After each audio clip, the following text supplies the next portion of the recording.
Mon frère a souri d'un air narquois, je suis ici depuis plus de 30 jours. Selon la loi, tu ne peux pas me jeter dehors maintenant. J'ai regardé les nouvelles serrures qu'il venait d'installer, et j'ai dit, tu veux jouer à des jeux juridiques? On va jouer à des jeux juridiques. L'adrénaline pompait encore, après ce qui venait de se passer dans ma propre maison. J'ai 31 ans, et ce que je m'apprête à vous raconter, c'est comment mon grand frère, Michael, 33 ans, a tenté de monter l'arnaque la plus audacieuse, à laquelle j'ai jamais assisté, et essayé d'établir des droits de squatter dans mon sous-sol. Mais, il a gravement sous-estimé la personne à qui il avait affaire. Laissez-moi vous brosser le tableau complet, car le contexte est important ici. J'ai acheté ma maison il y a 3 ans, après avoir travaillé d'arrache-pied, dans le conseil en technologie. Ce n'est rien d'extraordinaire, un modeste pavillon à demi-niveau de 3 chambres, dans la banlieue de l'Ohio, mais c'est à moi. Chaque paiement de prêt, chaque réparation, chaque amélioration, est sorti de ma poche. Le sous-sol est aménagé, avec sa propre salle de bain, une kitchenette, et une entrée indépendante.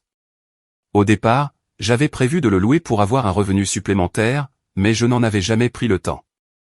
Michael, en revanche, a passé la dernière décennie, à rebondir entre la maison de nos parents, les appartements de diverses petites amies, et le squat occasionnel sur le canapé d'amis.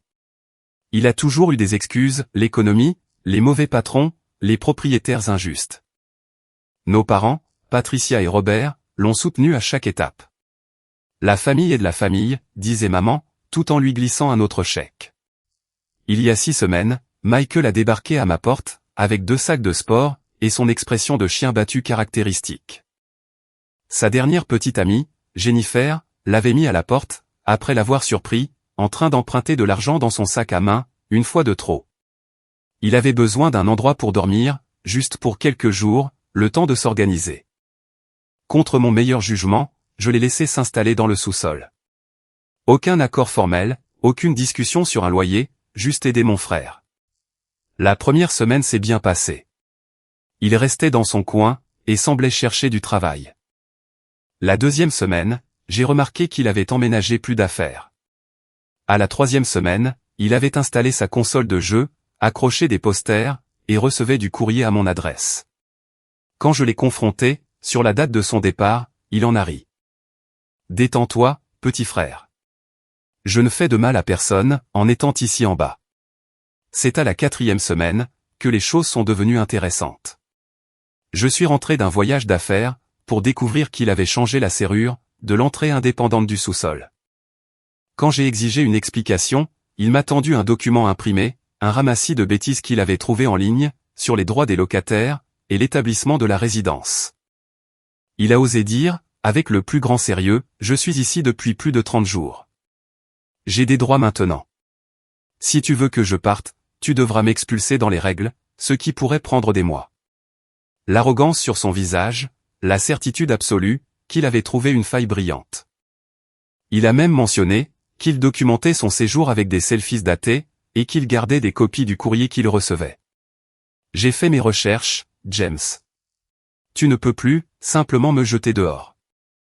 C'est là que j'ai réalisé, que ce n'était pas du désespoir, ni des circonstances temporaires. C'était calculé, prémédité. Il planifiait cela depuis le premier jour, pensant pouvoir manipuler le système, et s'assurer un logement gratuit, indéfiniment.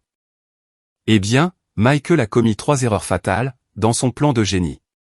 Premièrement, il a supposé que j'étais toujours le même pigeon, que pendant notre enfance. Deuxièmement, il pensait que je n'aurais pas l'estomac, pour un conflit familial. Troisièmement, et surtout, il ignorait que j'avais passé les 2 dernières années, à siéger au conseil d'administration de mon association de propriétaires, HOA, à gérer des situations similaires, et que j'étais devenu très calé en droit de la propriété. Je n'ai pas discuté. Je n'ai pas crié. J'ai simplement dit, d'accord, Michael, si tu veux jouer à des jeux juridiques, on va jouer à des jeux juridiques. La confusion sur son visage n'avait pas de prix. Il s'attendait à de la colère, peut-être à quelques menaces en l'air, d'appeler papa et maman. Au lieu de cela, je suis monté à l'étage, et j'ai commencé à passer des appels. Mon premier appel fut pour mon avocat, David, spécialisé en droit immobilier. Bien qu'il fût tard, il a décroché immédiatement. Nous étions devenus amis, grâce aux batailles du HOA. J'ai expliqué la situation, et il a carrément ri. Ton frère est un idiot, a-t-il dit sans embâche. Ce n'est pas un locataire. C'est un invité, qui a abusé de l'hospitalité. Le courrier et la serrure changée jouent en fait contre lui. Cela pourrait être considéré comme une intrusion et des dommages à la propriété. David m'a expliqué mes options. Puisqu'il n'y avait pas de bail, qu'aucun loyer n'avait été payé, et que je n'avais jamais accepté aucune location, Michael était simplement un invité. La règle des 30 jours de résidence, sur laquelle il comptait, ne s'appliquait pas, de la façon dont il le pensait. Plus important encore, changer ma serrure sans permission, constituait un délit de dégradation de biens. Mon deuxième appel fut pour la ligne non urgente de la police. J'ai expliqué que j'avais un intrus dans mon sous-sol, qui avait changé mes serrures, sans ma permission. Ils m'ont dit qu'ils enverraient quelqu'un, dans l'heure. En attendant, je me suis préparé. J'ai imprimé chaque SMS entre nous, montrant clairement qu'il avait demandé à dormir là, pour quelques jours. J'ai rassemblé mon acte de propriété, mes relevés hypothécaires, et mes factures de services publics, tous à mon seul nom. J'ai également pris des photos de la serrure changée, et documenté les modifications non autorisées qu'il avait apportées au sous-sol. Les deux agents qui sont arrivés ont été parfaitement professionnels. L'officier Thompson, le plus âgé, a écouté nos deux versions. Michael a tenté son laïus sur l'établissement de la résidence et les droits des locataires. Il a montré ses selfies datés et son courrier. Il était confiant, voire condescendant, expliquant aux agents comment fonctionnait la loi. L'officier Thompson a alors posé la question clé. « Monsieur, avez-vous un contrat de location ?» « Eh bien, non. »« Mais avez-vous payé un loyer ?» ?»« Ça n'a pas d'importance, d'ailleurs. » « Le propriétaire vous a-t-il donné l'autorisation de changer les serrures ?» L'assurance de Michael a commencé à se fissurer. « J'ai des droits. Je suis ici depuis plus de 30 jours. C'est mon frère. C'est une affaire de famille. » L'officier Thompson s'est tourné vers moi. « Monsieur, voulez-vous que cet individu soit expulsé de votre propriété ?» « Oui, officier. C'était un invité, qui devait rester quelques jours. Il a abusé de mon hospitalité, et a endommagé ma propriété, en changeant mes serrures sans permission. » Les policiers ont informé Michael que bien qu'ils ne puissent pas l'expulser immédiatement, en raison de la complexité de la situation, changer les serrures constituait bel et bien des dommages à la propriété. Ils lui ont donné deux options. Partir volontairement ce soir-là, ou bien il déposerait un rapport, qui pourrait mener à des poursuites pénales. Michael, soudain moins arrogant, a balbutié qu'il avait besoin de temps pour trouver un endroit. Les agents ont été clairs, ils pouvaient prendre ce temps, mais tout acte de vandalisme entraînerait une arrestation immédiate. Ils lui ont suggéré de ne pas tenter le diable. Après le départ de la police, Michael s'est retiré dans le sous-sol, probablement pour faire des recherches frénétiques sur Google, concernant ses options. J'ai utilisé ce temps pour mettre en œuvre la phase 2 de ma riposte. David avait déjà préparé un avis de congé officiel. Pas un avis d'expulsion, mais une mise en demeure formelle, pour qu'un invité quitte les lieux. Puisque Michael n'était pas un locataire, la procédure d'expulsion classique ne s'appliquait pas, mais David voulait que tout soit documenté dans les règles. Le lendemain matin, j'ai fait signifier l'avis par un huissier. L'huissier de justice a frappé à la porte du sous-sol, à 7 heures pile. Michael, toujours en caleçon, s'est vu remettre les documents officiels, lui donnant 72 heures pour quitter les lieux, sous peine de poursuite pénale pour intrusion. Le regard de choc sur son visage, lorsqu'il a réalisé que j'avais engagé un vrai huissier, valait chaque centime des 75 € de frais. Mais je n'en avais pas terminé. Si Michael voulait jouer à la dinette dans mon sous-sol, il le ferait sans mes services publics. J'ai appelé mes fournisseurs d'énergie, et j'ai expliqué la situation. Puisque tout était à mon nom, et que j'étais le seul propriétaire, j'avais tout à fait le droit de modifier les services de ma propriété. En moins de 24 heures, j'avais fait disjoncter le compteur électrique du sous-sol, verrouiller la conduite de gaz du chauffage, et couper l'arrivée d'eau de la salle de bain du bas. Michael est monté en trombe ce soir-là, la lampe torche de son téléphone, fournissant le seul éclairage. « Tu ne peux pas faire ça. C'est illégal. Les propriétaires n'ont pas le droit de couper les services aux locataires. » J'étais prêt pour celle-là. Tu as tout à fait raison, Michael. Les propriétaires ne peuvent pas couper les services aux locataires. Heureusement que tu n'es pas un locataire. Tu as été très clair là-dessus, quand tu as dit que tu avais établi des droits de squatter. Les squatteurs n'ont pas droit aux services publics. Et puis, je ne les coupe pas. Je refuse simplement de fournir des services gratuits à un intrus. Il a menacé d'appeler la police. Je l'ai encouragé à le faire. Il a menacé d'appeler nos parents. Je lui ai tendu mon téléphone. Il a menacé de me traîner en justice. Je lui ai donné la carte de visite de David, et j'ai dit, mon avocat serait ravi de discuter des accusations d'intrusion criminelle et de dommages à la propriété. Voilà où nous en sommes. Cela fait 36 heures que l'avis a été signifié. Michael est toujours dans le sous-sol, mais je l'entends faire les 100 pas et faire ses bagages. Il va à la station-service pour utiliser leur toilette et recharge son téléphone dans sa voiture. Nos parents m'ont appelé 15 fois, mais je n'ai pas répondu. Je sais que Michael leur a servi sa version larmoyante de l'histoire. Demain, c'est le 3e jour, la date limite. David a déjà préparé la plainte pour intrusion criminelle, au cas où. Le serrurier est programmé pour venir changer le cylindre de la porte du sous-sol, une fois que Michael sera parti. J'ai également installé des caméras de sécurité couvrant toutes les entrées, juste au cas où il essaierait de revenir. Je sais que certains d'entre vous penseront que je suis trop dur avec ma famille, mais voici le truc. Michael n'a pas commis une erreur ou connu une période difficile. Il a délibérément essayé de voler ma propriété, en manipulant des lois qu'il ne comprenait pas totalement. Il comptait sur les liens familiaux pour le protéger des conséquences. Eh bien, il a appris que les liens familiaux ne l'emportent pas sur le droit de propriété et le droit pénal.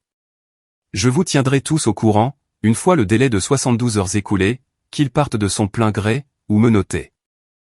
Michael a fini de vivre à l'œil dans mon sous-sol. Mise à jour 1, jour 4. Mon Dieu, les dernières 24 heures ont été absolument folles.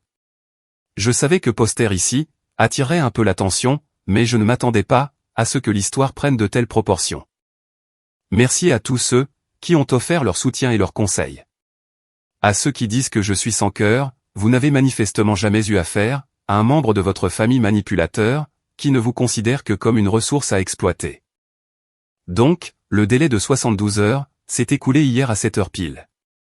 À 6h45, j'étais assis dans ma cuisine, les flux de mes caméras de sécurité ouverts sur mon ordinateur portable, un café à la main, en train d'attendre.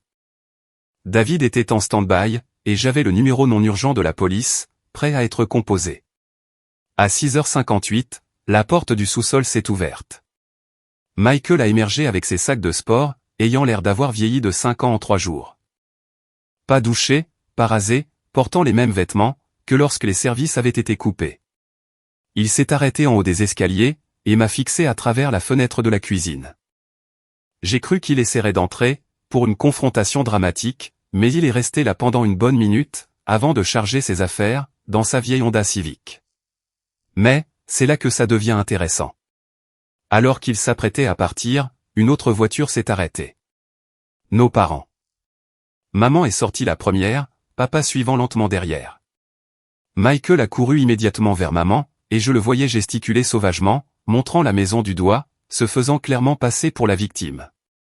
Je savais que ça arriverait. J'avais évité leurs appels pendant 3 jours, mais je ne pouvais pas éviter qu'ils se pointent en personne. Je suis sorti. Téléphone en train d'enregistrer, dans ma poche. État à consentement unilatéral. Parfaitement légal. Maman a commencé immédiatement. James, comment as-tu pu faire ça à ton frère? C'est la famille. Il est à la rue, à cause de toi. Je suis resté calme. Salut, maman. Salut, papa. Michael est à la rue, parce qu'il a essayé de voler ma maison, par des moyens frauduleux. Voler? Ne sois pas dramatique. Il avait juste besoin d'un endroit où dormir. Alors pourquoi a-t-il changé mes serrures? Pourquoi a-t-il essayé de revendiquer des droits de squatter? Pourquoi m'a-t-il dit que je devrais l'expulser formellement? Papa a fini par prendre la parole. Les garçons ont des désaccords. Tu n'avais pas besoin de mêler la police à ça. J'ai sorti mon téléphone, et je leur ai montré les captures d'écran, des SMS de Michael, à son ami Brandon. Oh ouais, j'ai oublié de mentionner cette partie. Après la visite de la police, Michael avait été assez stupide, pour utiliser mon Wi-Fi, avant que je ne change le mot de passe, pour envoyer un message à ses potes, concernant son plan génial, pour s'assurer un logement gratuit, pendant au moins 6 mois, le temps que l'expulsion soit traitée. Il avait littéralement écrit, « James est une telle lavette, il va céder quand maman va s'en mêler. » Regarder mes parents lire ces messages, c'était comme observer les étapes du deuil, en temps réel. Le déni, ça doit être sorti de son contexte. La colère, tu ne devrais pas nous montrer ces messages privés. Le marchandage, peut-être qu'il plaisantait, tout simplement. La dépression, le silence. Et enfin, une forme étrange d'acceptation, où ils se sont de toute façon retournés contre moi. Peu importe, a dit maman, tu aurais pu gérer ça autrement. Où est-il censé aller? Ce n'est pas mon problème, maman. C'est un homme de 33 ans, qui pensait pouvoir obtenir un logement gratuit, par l'escroquerie. Arrêtez peut-être de le soutenir, et il trouvera comment gérer sa vie. C'est là, que Michael a perdu les pédales. Un escroc? Je suis ton frère. J'avais besoin d'aide, et tu m'as traité comme un criminel. Tu es un criminel, Michael. Tu as endommagé ma propriété, et tenté une fraude. La seule raison pour laquelle, tu n'as pas les menottes au poignet, c'est parce que je t'ai donné l'option de partir de ton plein gré. Il a fait un pas vers moi, les poings serrés. Papa, lui a attrapé le bras. Michael, ne rend pas les choses pires. Pire? Comment ça pourrait être pire? Il a ruiné ma vie. J'ai ri. J'ai littéralement ri. J'ai ruiné ta vie? Tu as débarqué avec un plan prémédité, pour voler ma propriété. Tu as changé mes serrures. Tu as essayé de manipuler le droit des locataires. Tout ce que j'ai fait, c'est protéger ce qui est à moi. Maman a tenté une dernière culpabilisation. James, si tu ne l'aides pas, il devra vivre dans sa voiture. Alors peut-être, qu'il aurait dû y penser, avant d'essayer d'arnaquer son propre frère. Et au fait, où étiez-vous, quand je travaillais 60 heures par semaine, pour m'offrir cette maison? Ah oui. Vous donniez de l'argent à Michael, et vous lui trouviez des excuses. Pour expliquer pourquoi il ne gardait pas un emploi. Ça a touché une corde sensible. Le visage de papa a rougi. Nous avons toujours essayé d'aider, nos 2 fils. Non, papa. Vous en avez soutenu un, et vous attendiez de l'autre, qu'il se débrouille tout seul. Eh bien, félicitations. J'ai appris à me débrouiller, vraiment très bien, y compris contre les membres de ma famille, qui pensent avoir droit à ce que j'ai gagné. Ils sont partis, après ça. Michael démarrant en trompe de façon dramatique, les parents suivant dans leur Camry. Je pensais que c'était la fin de l'histoire. J'avais tort. 3 heures plus tard, j'ai reçu un appel de mon oncle Christopher, le frère de mon père. Puis de ma cousine Jennifer. Puis de ma grand-mère. Michael et mes parents avaient lancé une campagne à l'échelle de la famille, en répandant leur version des faits. James a jeté son propre frère à la rue. James a choisi la propriété plutôt que la famille. James a changé depuis qu'il gagne de l'argent. Alors, j'ai fait quelque chose qu'il n'attendait pas. J'ai créé un email de groupe familial, les 47 membres de notre famille élargie, et j'ai tout exposé. Les captures d'écran des SMS de Michael, à propos de son plan génial, les photos des serrures changées, le rapport de police, les documents de l'huissier, tout. J'ai écrit, puisque Michael et nos parents ont décidé d'en faire une affaire de famille, voici les faits. Michael a tenté frauduleusement de revendiquer des droits de squatter chez moi. Il a changé mes serrures, sans permission. Il s'est vanté auprès d'amis de manipuler le droit des locataires pour s'assurer un logement gratuit. Il comptait sur la pression familiale pour réussir. J'ai protégé ma propriété par des moyens légaux. Si quelqu'un a des questions, je suis heureux d'en discuter, mais je ne m'excuserai pas d'avoir refusé d'être la victime d'une fraude, famille ou non. Les réponses ont été mitigées, mais édifiantes. L'oncle Christopher m'a appelé directement. Bien joué. Michael fait ce genre de conneries depuis des années. Il fallait bien que quelqu'un lui tienne tête. Grand-mère était déçue, mais a admis que Michael l'avait bien cherché. Plusieurs cousins ont partagé leurs propres histoires sur Michael, empruntant de l'argent qui n'a jamais été remboursé, ou s'incrustant chez eux, et refusant de partir. Mais la meilleure réponse est venue de ma cousine Sarah, avocate en Californie. Pour ce que ça vaut, tu as géré ça à la perfection. Documentation irréprochable, voies légales appropriées, pas de justice d'autodéfense. Michael a de la chance, que tu sois son frère. Un inconnu aurait porté plainte. À l'heure actuelle, cela fait 18 heures que Michael est parti. J'ai fait changer les serrures, 150 €, installer un système de sécurité complet, 500 €, et déposer une demande d'ordonnance d'éloignement. David s'en occupe, parce qu'il est fasciné par l'audace de la situation. Le sous-sol est déjà répertorié sur les sites de location. Et j'ai 3 visites de prévues, pour ce week-end. Michael, d'après ce que j'ai entendu via le téléphone arabe de la famille, vit chez nos parents. Apparemment, ils le font dormir sur le canapé, au lieu de la chambre d'amis. Leur petite façon, de montrer leur désapprobation, tout en continuant à le soutenir. Il a déjà publié sur Facebook, au sujet de la trahison familiale, et du choix de l'argent sur le sang, mais la plupart des commentaires, ne vont pas dans son sens. La meilleure partie ?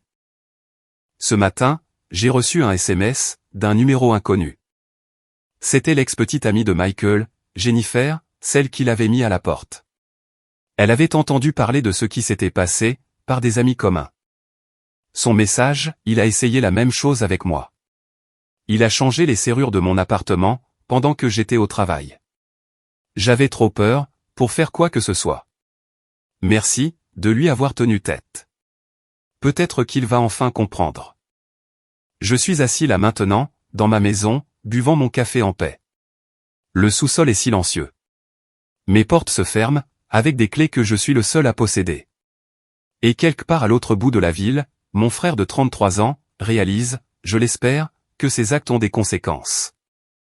Mise à jour 2 semaines plus tard je pensais que je n'allais plus donner de nouvelles, mais les 2 dernières semaines ont été une masterclass, sur la façon dont les tactiques de manipulation de quelqu'un, peuvent se retourner complètement contre lui. Prenez votre popcorn, car les tentatives de vengeance de Michael, ont été un échec spectaculaire. Tout d'abord, laissez-moi aborder la situation, de l'ordonnance d'éloignement. David l'a déposée, le lendemain du départ de Michael, mais elle a été initialement refusée.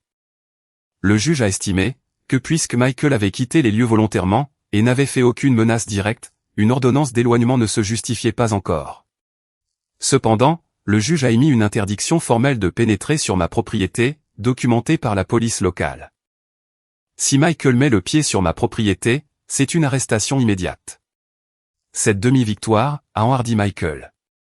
Il a pensé que, si l'ordonnance d'éloignement était refusée, il pourrait me mettre la pression, par d'autres moyens.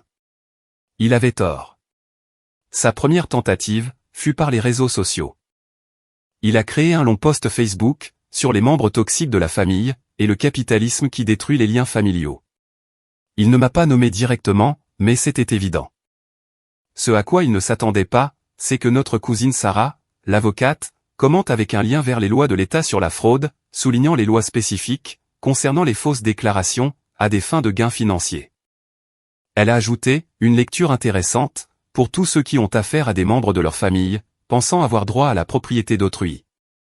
Le post a été supprimé en moins d'1 heure. Sa deuxième tentative fut financière.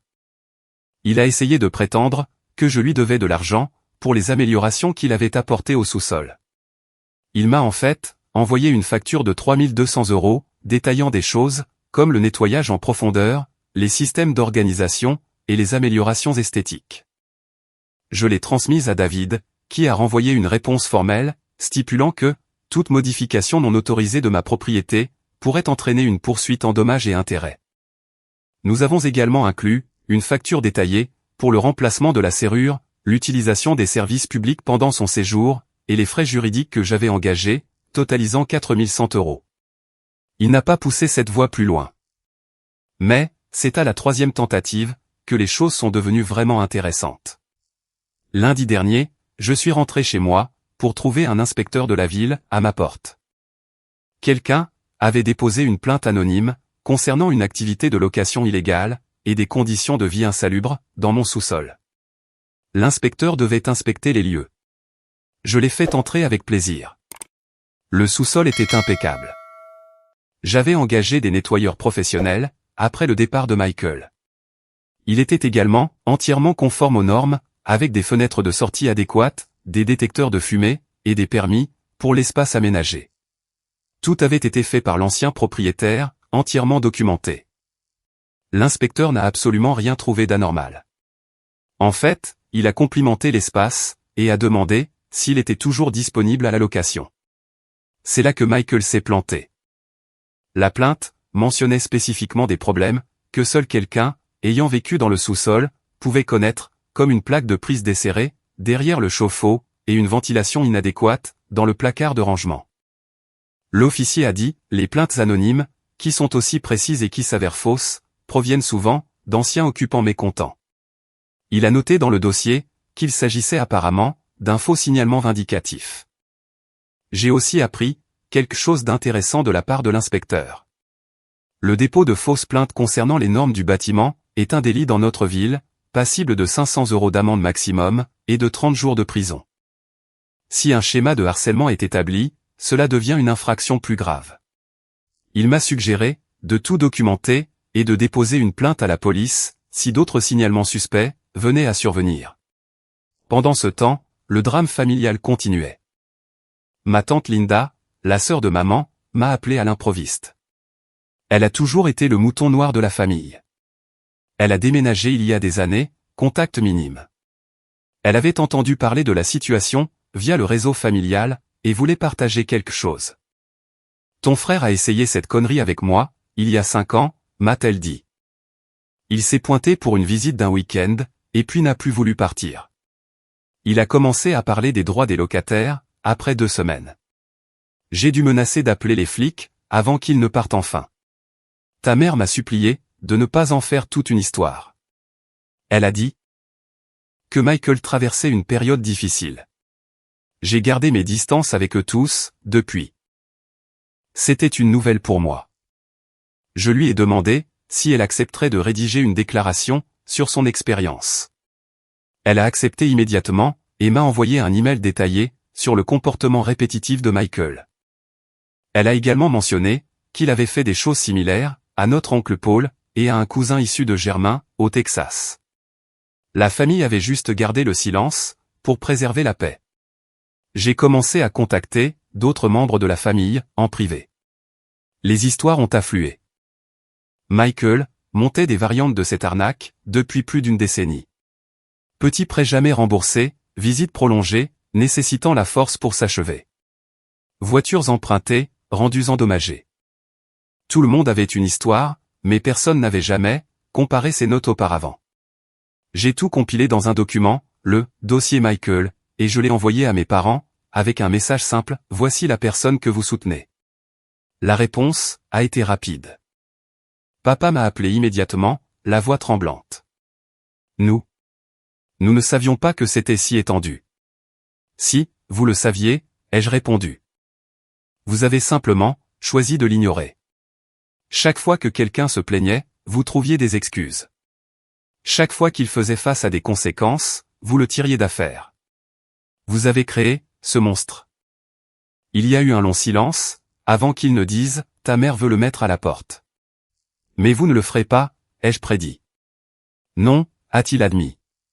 Mais nous lui avons dit qu'il avait 30 jours pour trouver un emploi et son propre chez lui. On le pense vraiment, cette fois. Bien sûr que oui. Mais voici le rebondissement. Vous vous souvenez de l'annonce de location que j'avais postée? J'ai trouvé les locataires parfaits, un jeune couple, Thomas et Émilie, tous 2 infirmiers à l'hôpital local. Revenus stables, excellente référence, et ils adoraient l'entrée indépendante, pour leur travail posté. Ils ont signé un bail d'1 an, à 800 € par mois, ce qui couvre près de la moitié de mon prêt hypothécaire. J'ai posté une photo sur Instagram, de moi, leur remettant les clés, avec la légende, transformez le négatif en positif. Bienvenue dans votre nouvelle maison, Thomas et Émilie. Mesquin? Peut-être. Satisfaisant? Absolument. Michael l'a vu, bien sûr. Selon ma cousine, qui le suit toujours, il a piqué une crise sur le fait que je profitais du malheur de la famille. Plusieurs personnes ont souligné que c'était ma propriété, pour en faire ce que je voulais, et qu'il avait essayé de la voler. Il les a tous bloqués. Mais la meilleure partie absolue s'est produite hier. J'ai reçu un appel de Brandon, l'ami de Michael, avec qui il échangeait des SMS, à propos de son plan de génie. Brandon voulait s'excuser. Apparemment, Michael avait essayé de lui faire la même arnaque la semaine dernière, il s'était pointé pour quelques jours, avait commencé à recevoir du courrier, avait parlé de ses droits. Brandon, ayant vu ce qui m'était arrivé, l'a immédiatement mis à la porte, et a menacé d'appeler les flics. Je pensais qu'il plaisantait, quand il m'a parlé de son plan avec toi, a dit Brandon. Je réalise maintenant, qu'il est sérieusement perturbé. Merci, de lui avoir tenu tête. Tu as probablement sauvé, pas mal de gens, de se faire arnaquer. À ce jour, Michael est toujours chez nos parents. Il aurait postulé à quelques emplois, mais trouve toujours des raisons, pour expliquer pourquoi, ils ne lui conviennent pas. Le délai de 30 jours fixé par papa et maman approche, mais je ne retiens pas mon souffle. Ils ont déjà lancé, des ultimatums similaires auparavant. Ce qui change cette fois, c'est que Michael, est à court d'options. La famille connaît son jeu. Ses amis se méfient. Il s'est forgé une réputation, de personne à éviter. La période de gratuité touche à sa fin, non pas parce qu'il a changé, mais parce que les gens, comparent enfin leurs notes, et se protègent. Mise à jour finale, 2 mois plus tard je n'allais plus donner de nouvelles, mais ce qui s'est passé au cours du dernier mois, doit être partagé. C'est l'exemple parfait, de la façon dont des parents laxistes, et un enfant adulte manipulateur, ont fini par atteindre leur point de rupture. Le délai de 30 jours, accordé à Michael chez nos parents, s'est écoulé, sans qu'il ne parte. Choquant, je sais. Mais ce qui s'est passé ensuite, est une chose, que je n'avais pas vu venir. Il y a 3 semaines, j'ai reçu un appel de papa à 23 heures. Sa voix était différente. Fatigué, défait, mais aussi, d'une certaine manière, résolu. James, j'ai besoin de ton aide. Pas pour Michael, pour ta mère et moi. Il s'est avéré, que Michael avait aggravé son comportement, chez eux. Il avait volé des chèques dans le sac de maman, et en avait falsifié un, pour un montant de 1200 €. Lorsqu'il a été confronté, il a prétendu, qu'il s'agissait d'une avance sur son héritage, et qu'il lui devait cela, pour une vie entière de traumatismes émotionnels. Il avait également commencé, à vendre des objets de leur maison, sur Facebook Marketplace. Les outils de papa, les bijoux de maman, tout ce qui n'était pas cloué au sol. Mais la goutte d'eau qui a fait déborder le vase, c'est quand ils l'ont surpris, en train d'essayer de s'ajouter à leur compte bancaire en ligne. Il avait utilisé leurs informations personnelles, pour appeler la banque, en se faisant passer pour papa, tentant de s'ajouter, en tant qu'utilisateur autorisé. Le service des fraudes de la banque, l'a détecté, et a appelé papa directement. Nous voulons qu'il parte, a dit papa. Mais nous avons peur. Il est devenu agressif, menaçant. Ta mère, n'a pas dormi depuis des jours. Je leur ai dit de faire un sac, et de venir chez moi immédiatement. Ils pourraient rester dans le sous-sol, nouvellement loué. Mes locataires venaient de donner leur préavis, en raison d'une mutation professionnelle. Le timing parfait. Pendant qu'ils faisaient le trajet, j'ai appelé David. David a défini un plan. Puisque Michael avait commis une fraude par chèque, et une usurpation d'identité, des poursuites pénales étaient absolument justifiées. Cela donnerait à mes parents, des motifs pour obtenir, une ordonnance d'éloignement immédiate, et entraînerait probablement, l'arrestation de Michael. C'était dur, mais c'était nécessaire. Mes parents sont arrivés à minuit, paraissant plus vieux, que je ne les avais jamais vus. Maman avait pleuré. Les mains de papa, tremblaient. C'étaient 2 personnes, qui avaient passé 33 ans, à trouver des excuses pour leur fils, enfin confrontés au monstre qu'ils avaient créé. Le lendemain matin, nous sommes allés ensemble, au poste de police. Mes parents ont déposé une plainte, pour fraude par chèque, usurpation d'identité, et vol de biens. L'inspecteur, une femme pragmatique nommée l'officier Chen, a pris leur déclaration, et a examiné les preuves. Le chèque falsifié, le rapport de fraude de la banque, les photos des objets, que Michael avait vendus en ligne. C'est en fait très sérieux, a-t-elle déclaré. La fraude par chèque seule, est un crime, étant donné le montant. L'usurpation d'identité, ajoute des charges fédérales. A-t-il déjà fait cela auparavant? C'est là que j'ai sorti le dossier Michael. Les yeux de l'officier Chen se sont écarquillés, en lisant des années de comportements similaires. Cela établit un schéma clair. Nous allons émettre un mandat, dès aujourd'hui. Mes parents ont également demandé une ordonnance d'éloignement d'urgence, qui a été accordée immédiatement, compte tenu des preuves de crimes financiers et du schéma d'escalade. Michael devrait rester à au moins 500 pieds, 150 mètres, de et de leur propriété. Michael a été arrêté 2 jours plus tard, dans un bar du centre-ville. Il avait utilisé la carte de crédit de maman, pour payer des tournées à des inconnus, essayant de jouer au caïd. Quand la police a débarqué, il a apparemment fait un scandale, affirmant que c'était un malentendu, que sa famille lui tendait un piège. Personne n'y a cru. Il m'a appelé depuis la prison. Je ne sais pas pourquoi, j'ai répondu. Par curiosité, peut-être. James, tu dois m'aider. C'est dingue. Je suis ton frère, Michael. Tu as commis une fraude envers nos parents. Tu les as volés. Tu as essayé d'accéder à leur compte bancaire. Tu croyais qu'il se passerait quoi? Ce n'est pas de la fraude. Je suis leur fils. J'ai droit, tu n'as droit à rien. Tu as 33 ans. Tu as passé toute ta vie d'adulte à prendre aux autres. C'est fini. C'est de ta faute, a-t-il hurlé. Si tu m'avais juste laissé rester, rien de tout cela ne serait arrivé. Non, Michael.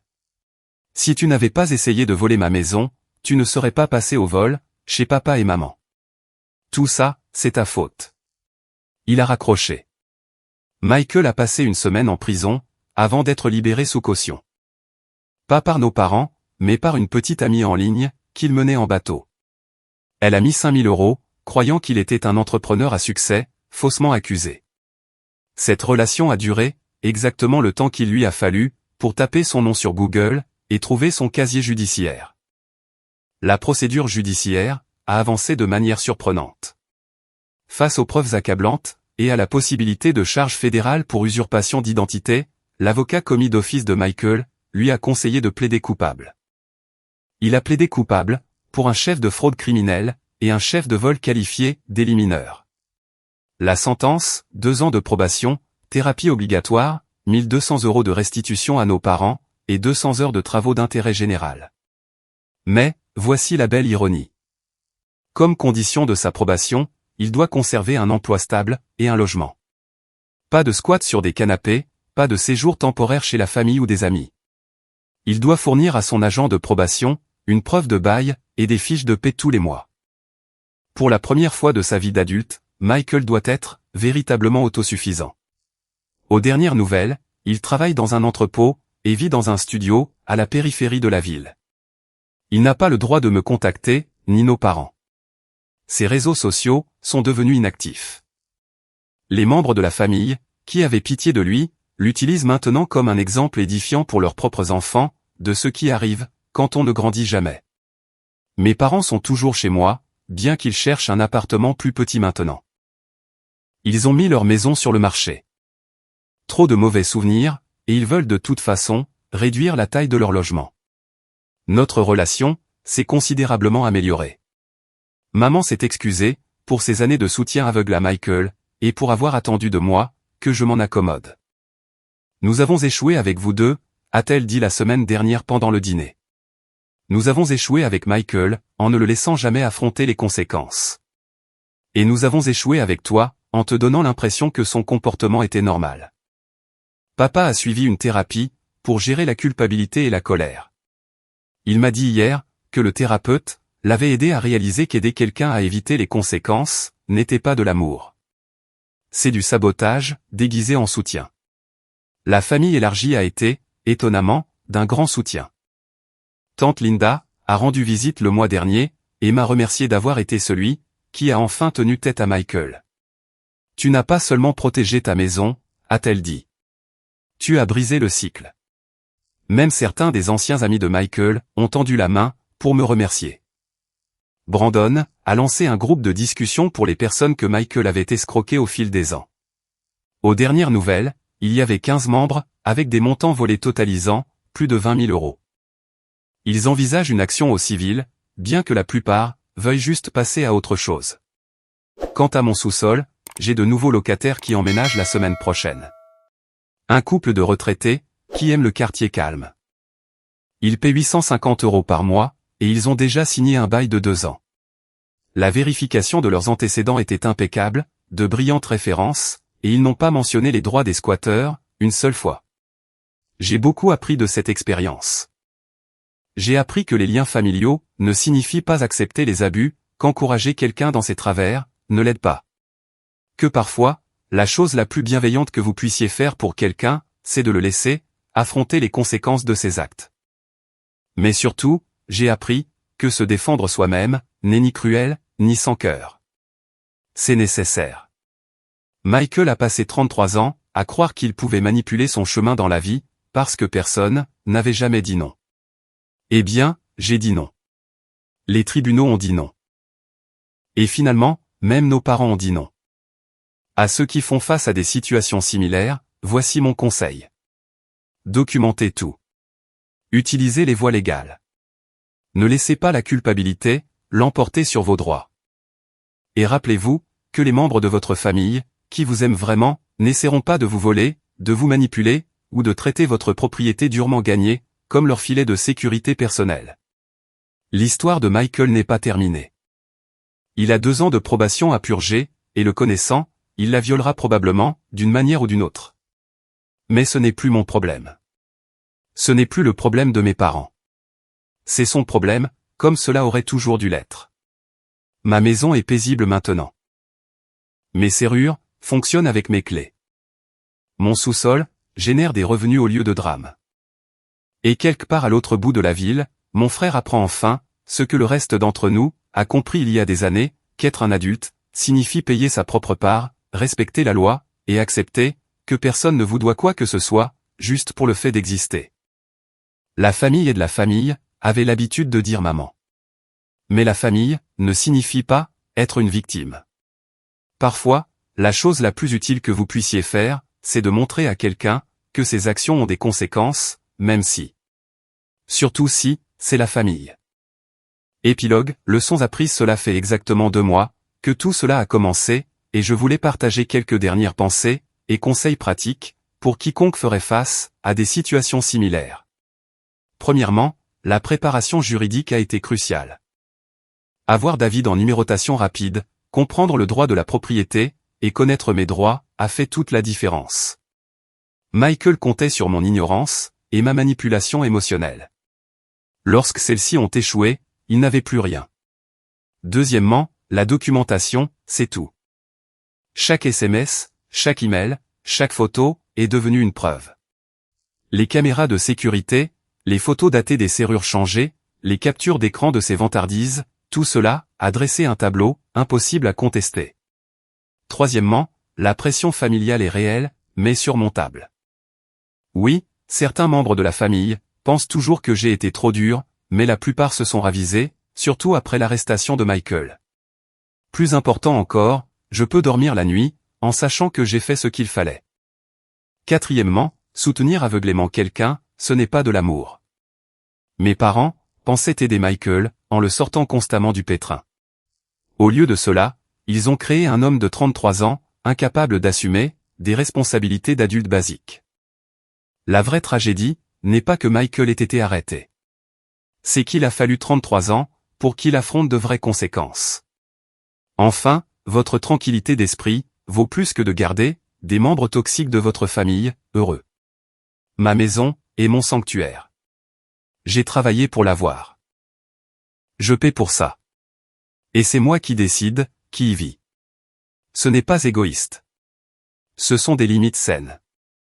À Michael, si tu lis ceci, et te connaissant, c'est probablement le cas. Je ne te déteste pas.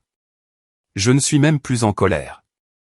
Je suis déçu que tu aies choisi de considérer ta famille comme des cibles, plutôt que comme un soutien.